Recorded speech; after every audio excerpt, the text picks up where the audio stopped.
Þetta er verkefni 9 í Excel á blaðsíðu F14. Þetta er síða 2, mánuður gjaldmiðill. Ég skrifaði hér janúar og afritaði niður. Nú ætla ég að setja talna útlit á tölurnar þannig að fyrir aftan standi ISK og þá velja hér currency. Í Office 2019 og 365 stendur ISK en í eldri útgáfum gæti staðið KR og það er allt í lagi KR og punktur.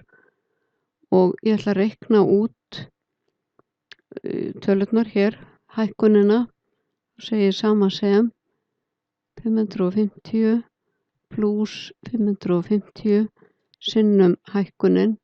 Ég smelli hér, það er 5% söluaukning á mánuði og að því ég ætla alltaf að nota 5%, töluna í A2, þá festi ég tilvísun í A2, ít á F4 til að fá dollaramerki í kringum A og 2.